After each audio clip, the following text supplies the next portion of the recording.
दोस्तों, यदि आज हमारे पास साधारण सी दिखने वाली घड़ी नहीं होती तो आज के इस आधुनिक समय में भी हमारा जीवन बहुत ही मुश्किलों से भरा होता।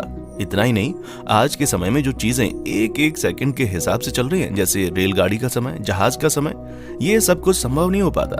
कुल मिलाकर अगर कहा जाए तो आज के समय में घड़ी के बिना जीवन का आधुनिकरण संभव ही नहीं था। लेकिन क्या आप जानते हैं कि इतने महत्वपूर्ण यंत्र घड़ी का आविष्कार किसने, कब, कहां और कैसे किया? अगर नहीं तो बने रहिए इस वीडियो में प्राचीन काल से लेकर आज तक घड़ी के आविष्कार का दिलचस्प इतिहास जानने के लिए। दोस्तों, आपको बता दें कि इस वीडियो को बनाने में हमें बहुत समय लगा है और शायद ही ऐसी कंप्लीट जानकारी आपको किसी और YouTube चैनल पर मिले। इसलिए आपसे गुजारिश है कि वीडियो को लाइक करें और चैनल को सब्सक्राइब करके इसे अपने दोस्तों के साथ भी शेयर जरूर करें। चलिए शुरू करते हैं। आपको बता दें कि वर्तमान समय में इस्तेमाल की जाने वाली घड़ी का एक बार में आविष्कार नहीं हुआ था। किसी ने पहले घंटे वाली सुई बनाई तो किसी ने मिनट वाली सुई। इस प्रकार विश्व में घड़ी का विकास कई चरणों में हुआ था। आज की दुनिया में हम सब लोग घड़ी की सुइयों की नोक पर दौड़ते हैं, अर्थात सभी लोग समय के हिसाब से जागते हैं, ऑफिस जाते हैं, लंच करते हैं और सोते हैं। ऐसे में सवाल उठता है कि उस समय के लोग अपनी दिनचर्या को कैसे चलाते होंगे जब घड़ी नहीं हुआ करती थी।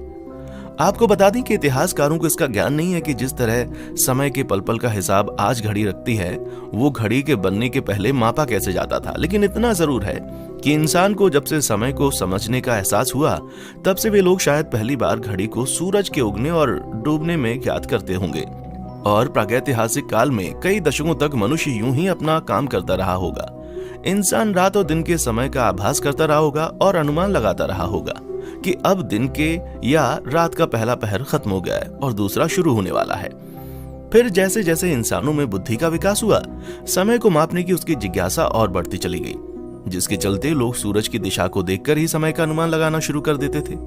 ऐसी विधि का प्रचलन प्राचीन काल से होता आ रहा है, जिसमें आकाश में सूर्य के घूमने के कारण किसी पत्थर या लोहे के स्थिर टुकड़े की परछाई की गति में होने वाले बदलाव के द्वारा समय का अनुमान निकाला जाता था। सूर्य घड़ी देखकर समय का लगभग अनुमान लग जाता था, लेकिन ये घड़ी उस समय काम नहीं कर पाती थी जब बादल होते थे। इसका इस्तेमाल प्राचीन मिस्र की सभ्यता में किया जाता था। ये भी कहा जाता है कि सूर्य घड़ी वैज्ञानिक रूप से समय की गणना करने वाला पहला आविष्कार था। हालांकि इसमें कुछ कमियां थीं, जिसके लिए फिर दूसरा साधन ढूंढने की जरूरत महसूस हुई। और इसी जरूरत के चलते कई सदी के बाद समय जानने के लिए जल घड़ी का आविष्कार हुआ था, जो कि चीनी और भारतीय लोगों द्वारा आज से लगभग 3000 वर्ष पहले बनाया गया था। भारत में बनी घड़ी को घटिका यंत्र कहा जाता था। हालांकि समय के साथ ये विधि मिस्रियों, यूनानियों एवं रोमनों को भी मालूम हो गई।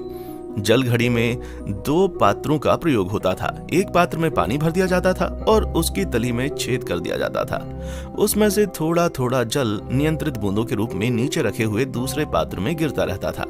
इस पात्र में इकट्ठा हुए जल की मात्रा नापकर समय का अनुमान किया जाता था। बाद में कई देशों में पानी के स्थान पर बालू का प्रयोग किया जाने लगा। हाइड्रोलिक घड़ियों का आविष्कार। आपको बता दें कि ईसा से 3 सदी पहले यूनान के रहने वाले आर्किमिडीज ने बोवायंट फोर्स की खोज कर ली थी, जिसके बाद उन्होंने हाइड्रोलिक घड़ी का आविष्कार किया था। उन्होंने पानी में एक तैरने वाला इंडिकेटर डाल दिया था और बर्तन के साथ 1 मीटर लगा दिया था। फिर जैसे जैसे पानी की बूंदों से बर्तन में पानी बढ़ता गया, तो मीटर के जरिए समय का पता लग जाता था। फिर इस सदी में सेबेस्टियन नाम के एक वैज्ञानिक ने पानी के जरिए ही एक घड़ी बनाई। उन्होंने एक चाबीदार घड़ी को तैरने वाले धातु पर लगाकर किसी बर्तन में डाल दिया और फिर उस छड़ के चाबी को एक चाबीदार पहिए से जोड़ दिया, जो कि पहले से ही कुछ अंकों को दर्शाती थी। फिर जैसे जैसे पानी की एक एक बूंद गिरती गई, वो छड़ को ऊपर उठाती गई, जिससे पहिया धीरे धीरे घूमता और इस तरह समय का पता लगाया जाता था। आपको बता दें कि फिर इसी तरह जल का प्रयोग करके कई सदियों तक कई देशों में वाटर क्लॉक टावर बनाया गया और बहुत सी जगहों पर इसी पानी का प्रयोग करके उसमें घंटी भी लगाई गई, जिसके सबूत आज से लगभग 2500 साल पहले प्राचीन यूनान में मिलते हैं। यूनान यानी ग्रीस में पानी से चलने वाली अलार्म घड़ियां बनाई गई थीं, जिसमें पानी के गिरते स्तर के साथ तय समय बाद घंटी बज जाती थी। ये उस समय में एक बहुत ही बड़ा आविष्कार हुआ करता था। फिर 9वीं सदी में इंग्लैंड के अल्फ्रेड महान ने मोमबत्ती द्वारा समय का ज्ञान करने की विधि का आविष्कार किया। उन्होंने एक मोमबत्ती पर लंबाई की और समान दूरियों पर चिन्ह अंकित कर दिए। फिर मोमबत्ती के जलने पर सभी चिन्ह तक उसकी लंबाई के पहुंचने का निश्चित समय दर्ज कर लिया जाता था। आधुनिक घड़ी के आविष्कार पर विवाद। आधुनिक घड़ी के आविष्कार के बारे में जानने से पहले आपको ये बताना बहुत जरूरी है कि इसका भी आविष्कार एक बार में नहीं हुआ। दरअसल पहले घड़ी की सिर्फ घंटे वाली सुई हुआ करती थी, फिर कुछ समय बाद मिनट वाली सुई और फिर सेकंड्स वाली सुई आ गई। यही वजह है कि आधुनिक घड़ी के आविष्कार को लेकर कई तरह के विवाद हैं। इतिहास और मीडिया रिपोर्ट्स के मुताबिक घड़ी के आविष्कार का श्रेय पोप सिल्वेस्टर द्वितीय को जाता है, जिन्होंने सन 996 ईस्वी में यांत्रिक घड़ी का आविष्कार किया था। आपको बता दें कि यांत्रिक घड़ियों में अनेक पहिए लगे होते हैं जो किसी कमानी, लटकते हुए भार या अन्य उपायों द्वारा चलते जाते हैं। इन्हें किसी डोलनशील व्यवस्था द्वारा इस प्रकार नियंत्रित किया जाता है कि इनकी गति एक बराबर होती थी। इनके साथ ही इसमें घंटा या घंटी भी होती थी जो निश्चित समय पर खुद ही बज उठता था और समय की सूचना देता था। यूरोप में इस घड़ी का प्रयोग 13वीं शताब्दी के मध्य में कई जगह होने लगा। हालांकि इस समय बनी ये घड़ी आज तक की कंप्लीट घड़ी नहीं थी। इसमें ना तो मिनट की सुई थी और ना ही सेकंड्स की। यांत्रिक घड़ियों का आविष्कार। आपको बता दें कि इतिहासकारों के मुताबिक सन 1300 में हेनरी डी विक ने चक्री डायल तथा घंटों से निर्देश देने वाली पहली घड़ी बनाई थी, जिसमें भी मिनट और सेकंड की सुई नहीं थी। आजकल की यांत्रिक घड़ियों को इसी श्रृंखला की संशोधित कड़ियां माना जाता है। 16वीं शताब्दी तक घड़ी जिस रूप में थी वो काफी बड़ी थी।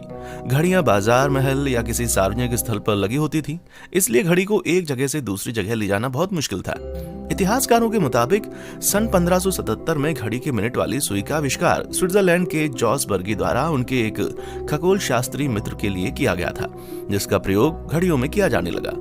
उस समय घड़ी के अंदर कल पुर्जे जैसे गियर कटिंग इंजन और स्टील निर्माण भी उतना अच्छा नहीं था जैसा आज है, और साथ ही साथ वे बहुत ही वजनी हुआ करते थे। इसीलिए समय समय पर घड़ी को छोटा और हल्का करने के लिए कई प्रयास होते रहे। आपको बता दें कि कई लोगों का मानना है कि सबसे पहले जर्मनी के न्यूरमबर्ग शहर में पीटर हेनलिन ने एक ऐसी घड़ी बना ली थी जिसे एक जगह से दूसरी जगह ले जाया जा सके। जर्मन इतिहासकारों के मुताबिक उन्हें छोटे पोर्टेबल सजावटी पीतल घड़ियों के निर्माता के रूप में जाना जाता है। वे बहुत ही दुर्लभ और महंगी घड़ी बनाया करते थे जो उस समय के बड़े लोगों के बीच फैशनेबल थे, और आपको बता दें कि कई देशों में इन्हें ही आधिकारिक तौर पर घड़ी का आविष्कारक माना जाता है। आपको बता दें कि स्पाइरल फीट मैन स्प्रिंग का प्रयोग इसी दौर में शुरू हुआ था। ये घड़ी के इतिहास का महत्वपूर्ण आविष्कार था, क्योंकि अब घड़ी निर्माता को समय की गति सही रखने के लिए भारी वजनों की जरूरत नहीं थी। लेकिन 1675 में संतुलित स्पाइरल स्प्रिंग के प्रयोग से घड़ी के समय मापने की क्षमता में काफी बदलाव आया। घड़ी अब हर घंटे यहाँ तक कि मिनट मापने में भी कारगर हो गई थी, और आकार छोटा होने के साथ साथ घड़ी के उपयोग करने के तरीके में भी परिवर्तन आ गया था। अब घड़ी फैशन एक्सेसरीज के रूप में इस्तेमाल होने लगी थी। इसका चलन तब शुरू हुआ जब इंग्लैंड के राजा चार्ल्स द्वितीय ने सोने की चेन के साथ जोड़कर कोट की जेब में इसको रखा। वर्तमान में हम हाथ में जो घड़ी पहनते हैं वैसी पहली घड़ी फ्रांसीसी गणितज्ञ और दार्शनिक ब्लेज पास्कल ने बनाई थी। ये वही ब्लेज पास्कल हैं जिन्हें कैलकुलेटर का आविष्कारक भी माना जाता है।